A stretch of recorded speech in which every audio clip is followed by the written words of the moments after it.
Hi, Analisa Six here with the Lady of Leisure and the Sober Curator to bring you the August 2023 horoscope for the zodiac sign of Sagittarius for the sun and rising placements. Sag rising is me, so this horoscope is going to go for me too. I'm trying to keep all the horoscopes shorter this time because of my health and me needing to make sure that I regulate my nervous system better. So I'm trying to talk less, but I feel like because it's Sagittarius and it's, you know, my horoscope too, I might end up talking more than I really need to. I don't know. But here we are. We're here. We're doing it. We're just going to jump right in. It's August 9th today, but I'm going to go back in time to August 1st and we're going to just start from the beginning of the month and work our way out from there. So on August 1st, we had a full moon at 9 degrees of Aquarius, and the area of the chart that hit for the Sagittarius horoscope is the area that has to do with communication. The full moon highlights and illuminates a part of the chart and brings awareness to it. And it's also a time for manifesting or releasing energy that we either want to cultivate or let go of that's no longer serving us. And so on the first, if you were reflecting on communication dynamics, this area of the chart also rules our relationship with our siblings. If those are things you were reflecting on, that makes sense because of the full moon here. And also if you were wanting to manifest better communication dynamics or release communication dynamics that were no longer serving you, this was an energy that was highlighted. I definitely resonate with this. I think that communication dynamics have definitely been a theme for me since August started. And I feel like I've gotten a little bit more, I think this is common as we age, where we just kind of, our bandwidth for certain things gets smaller.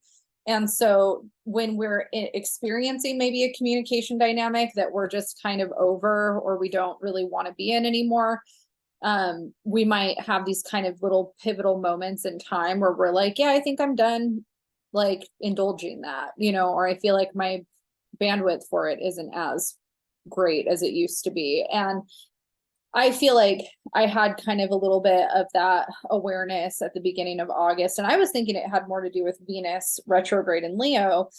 But see, now that the full moon hit this area of the chart for the Sagittarius horoscope, it's like, yeah, I was kind of reflecting on communication and where I need to work on my communication and also communication that I'm absorbing from other people and what I don't really want to entertain anymore, or I don't really want to find myself in these conversations anymore. So those are themes, I think, for the Sag dominant person.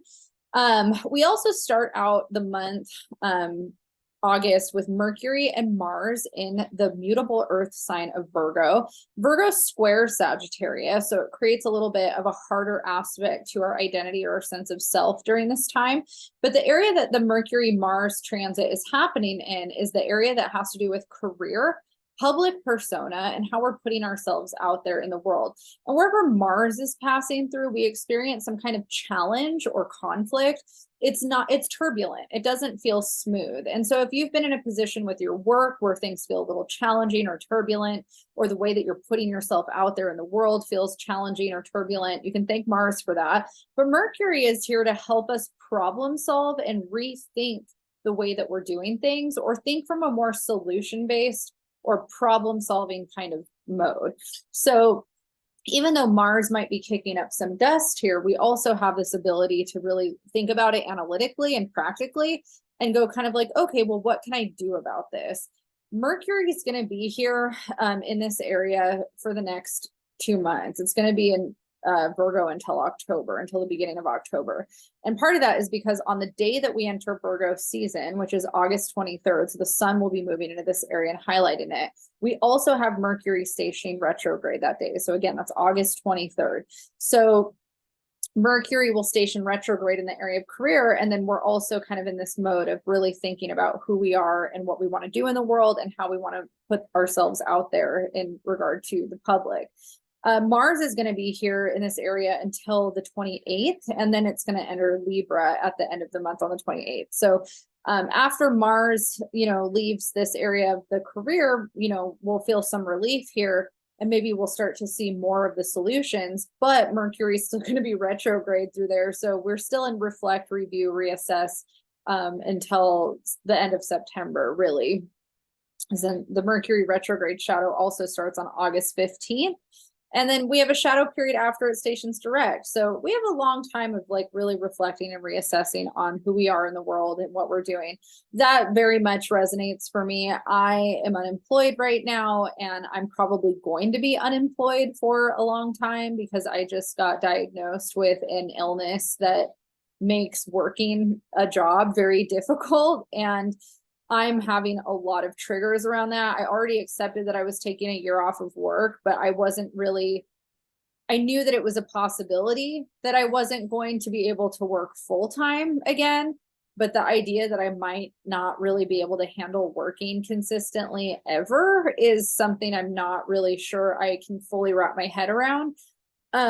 I think that I'm going to get to a place where I can figure out a way to make money on my own again. I don't think that I'm going to be in this state forever, but the thing that's hard is this illness I was diagnosed with. That's definitely a possibility. So I'm definitely feeling challenged by who I am and how I put myself out there. And I do these videos and it takes a lot out of me. It's very exhausting for me to do them. That's why I'm so behind on doing them this month, is because I was in bed for a few days and didn't feel like I could, handle, like, it was so hard for me yesterday to get the amount of horoscope videos that I did yesterday. So just knowing how unpredictable and fragile my health is on a day-to-day basis, it definitely has me in this reflect and review of like who I am, what am I doing, how am I putting myself out there. But I will say, before I had a health issue, I was in this place a lot. I'm one of those people where I'm always kind of like, am I in alignment with what I'm doing? And so you might be, if you're feeling those things a lot this month, now you know why. There's Mars and Mercury kind of influencing that. The other thing that we have going on for August is Venus retrograde in Leo. And the area of the chart that this Leo energy is hitting for Sagittarius horoscope is the area that has to do with our values and belief systems, our spirituality, also education, higher education, and also travel, and long distance travel, and us learning from other cultures or from other places in the world, those types of things. And so if you've been reflecting a lot on your values and your belief systems, whether or not you're still in alignment with them, feeling like maybe some of those things are up for reflection and review. If you're also feeling like you want to travel or get out more, but you feel like you're not sure if you can, those are big themes. And Venus is going to be here until the beginning of September, but Venus is going to be in Leo until October. So Mercury and Venus are both kind of hunkered in for the long haul until October. So these are going to be big themes for the next couple of months. All right, we're going to keep moving along here, and we're going to get into our new moon that happens on August 16th at 23 degrees Leo. And this is hitting that same area of the chart that I was just talking about with Venus, where we have values, belief systems, and, what are we doing in the world in terms of our knowledge, how are we learning? It's a seeker area. So a lot of times when this area is highlighted, we're seeking something in the world. And so this new moon is a great time to set intentions towards maybe wanting to learn more or experience more in life. Also, if we feel like we're ready to kind of change our value system about something, that's also a really positive thing to kind of lean into during this new moon. At the end of the month, on August 30th, we're going to have a full moon in Pisces that hits at 7 degrees of Pisces. And that full moon is happening in the area of the chart that has to do with home and family for Sagittarius. So again, the full moon is about manifesting or releasing something, and this is home and family. So if we have goals when it comes to our home, which I sure as hell do, this is a great time to set intentions towards manifesting that coming to fruition. I need to make a mental note about that for August 30th. Obviously, we're going to have Venus and Mercury retrograde, so you don't really want to take any action towards those things, but it's a great time to have a conversation with the universe and be like, hello, I'm ready to get this room renovated that I've had for the last 4 years and my yard redone that I've had for the last 4 years. Really hoping that we move forward on our home projects. So this was supposed to be the year, and a bunch of other things ended up taking precedent over that. And then when it comes to family too, if there's family dynamics that you're done with and you want to cut that out, release that energy, setting intentions towards releasing that energy. On the flip side, if there's family time that you want to spend with people, setting intentions towards how you want that to go is equally valuable. So those are the themes for you, Sagittarius, in August. I'm going to call it. I'm going to be done. I'm not going to keep talking. We'll move on to Capricorn. But if you like this video, please let me know by hitting the like, the subscribe. Let me know in the comments. And I wish you the best of luck, and I will see you next month.